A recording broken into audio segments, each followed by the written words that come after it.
people of this nation have spoken. They've delivered us a clear victory, a convincing victory, a victory for we the people. We've won with the most votes ever cast on a presidential ticket in the history of the nation. 74 million.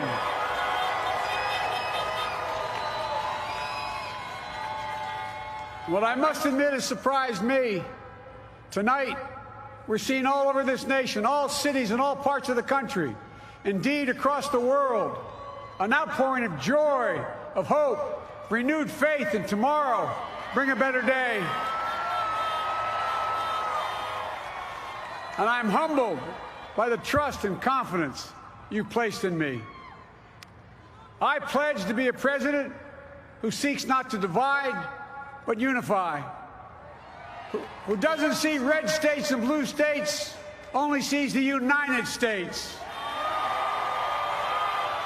And work with all my heart, with the confidence of the whole people, to win the confidence of all of you.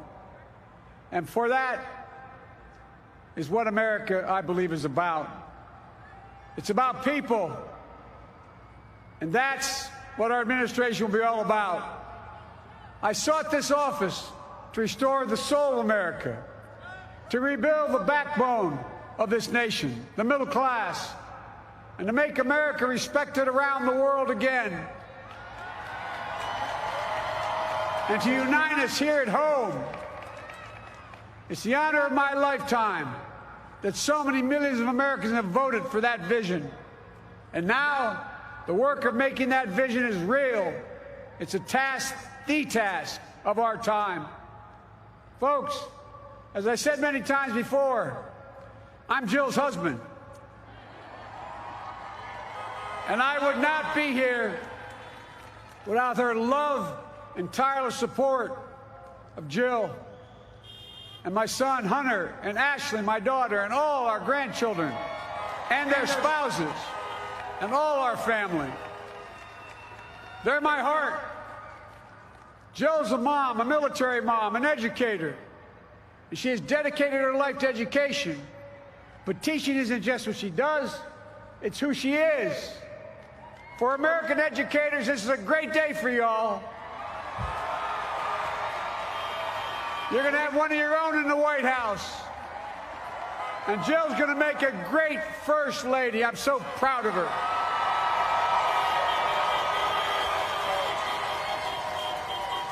And I'll have the honor of serving with the fantastic Vice President who you just heard from, Kamala Harris,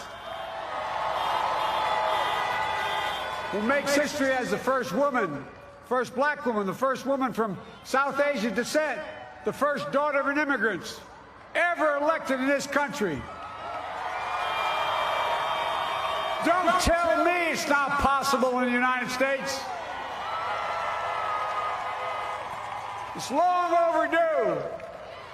And we're reminded tonight of those who fought so hard for so many years to make this happen.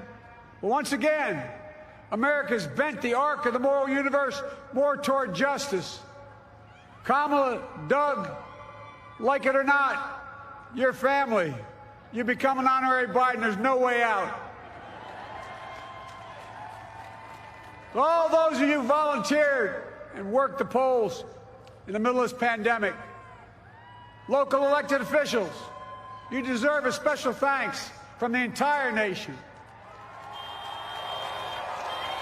And to my campaign team and all the volunteers and all who gave so much of themselves to make this moment possible, I owe you. I owe you. I owe you everything. And to all those who supported us, I'm proud of the campaign we built and ran. I'm proud of the coalition we put together, the broadest and most diverse coalition in history. Democrats, Republicans, independents, progressives, moderates, conservatives, young, old, urban, suburban, rural, gay, straight, transgender, white, Latino, Asian, Native American. I mean it, especially those moments, and especially for those moments when this campaign was at its lowest ebb. The African American community stood up again for me. You've always had my back, and I'll have yours. I said at the outset, I wanted to represent this campaign to represent and look like America. We've done that. Now that's what I want the administration to look like and act like. For all those of you who voted for President Trump, I understand the disappointment tonight. I've lost a couple times myself. But now, let's give each other a chance. It's time to put away the harsh rhetoric, lower the temperature, see each other again, listen to each other again. And to make progress, we have to stop treating our opponents as our enemies. They are not our enemies. They are Americans. They're Americans. The Bible tells us, to everything there is a season, a time to build, a time to reap and a time to sow, and a time to heal. This is the time to heal in America.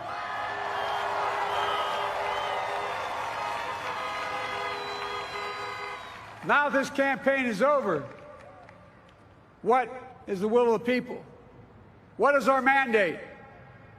I believe it's this. Americans have called upon us to marshal the forces of decency, the forces of fairness, to marshal the forces of science and the forces of hope in the great battles of our time. The battle to control the virus, the battle to build prosperity, the battle to secure your family's health care, the battle to achieve racial justice and root out systemic racism in this country, and the battle to save our planet by getting climate under control, the battle to restore decency, defend democracy, and give everybody in this country a fair shot. That's all they're asking for, a fair shot. Folks, our work begins with getting COVID under control. We cannot repair the economy, restore our vitality, or relish life's most precious moments, hugging our grandchildren, our children, our birthdays, weddings, graduations, all the moments that matter most to us until we get it under control. On Monday, I will name a group of leading scientists and experts as transition advisors to help take the Biden-Harris COVID plan and convert it into an action blueprint that will start on January the 20th, 2021. That plan will be built on bedrock science. It will be constructed out of compassion, empathy, and concern. I will spare no effort, none, or any commitment to turn around this pandemic.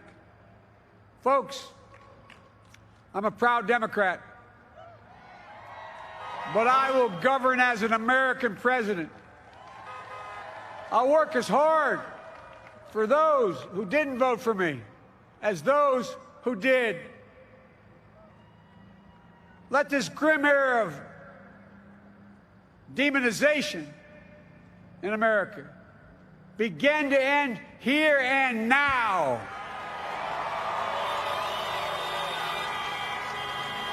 The refusal of Democrats and Republicans to cooperate with one another, it's not some mysterious force beyond our control. It's a decision, a choice we make. And if we can decide not to cooperate, then we can decide to cooperate. And I believe that this is part of the mandate given to us from the American people.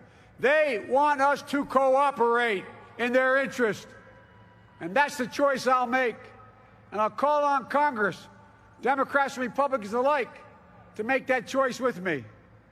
The American story is about slow yet steadily widening the opportunities in America. And make no mistake, too many dreams have been deferred for too long.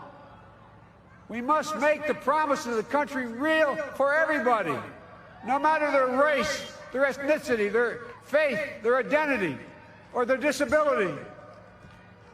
Folks, America has always been shaped by inflection points, by moments in time where we've made hard decisions about who we are and what we want to be. Lincoln in 1860, coming to save the Union. FDR in 1932, promising a beleaguered country a new deal. JFK in 1960, pledging a new frontier. And 12 years ago, when Barack Obama made history, he told us, yes, we can. Well, folks, we stand at an inflection point. We have an opportunity to defeat despair, to build a nation of prosperity and purpose. We can do it. I know we can. I've long talked about the battle for the soul of America. We must restore the soul of America. Our nation is shaped by the constant battle between our better angels and our darkest impulses. And what presidents say in this battle matters. It's time for our better angels to prevail. Tonight, the whole world is watching America.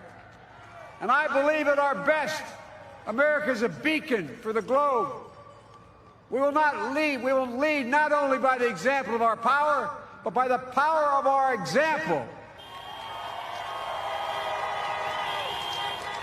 I've always believed, many of you heard me say it, I've always believed we can define America in one word: possibilities. That, in America, everyone should be given an opportunity to go as far as their dreams and God-given ability will take them. You see, I believe in the possibilities of this country. We're always looking ahead to an America that's freer and more just, ahead to an America that creates jobs with dignity and respect, ahead of America that cures diseases like cancer and Alzheimer's, ahead to an America that never leaves anyone behind, ahead of America that never gives up, never gives in. This is a great nation. It's always been a bad bet to bet against America. We're a good people. This is the United States of America, and there's never been anything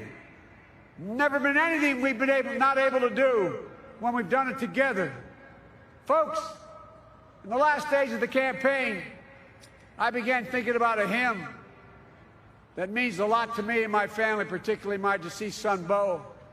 It captures the faith that sustains me and which I believe sustains America. And I hope it can provide some comfort and solace to 230,000 Americans who've lost a loved one to this terrible virus this year. My heart goes out to each and every one of you.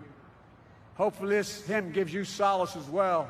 And it goes like this: and he will raise you up on eagle's wings, bear you on the breath of dawn, and make you to shine like the sun, and hold you in the palm of his hand.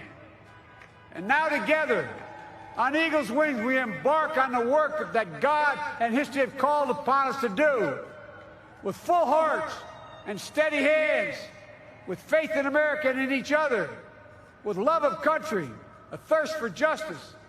Let us be the nation that we know we can be, a nation united, a nation strengthened, a nation healed, the United States of America. Ladies and gentlemen, there's never been anything we've tried we've not been able to do.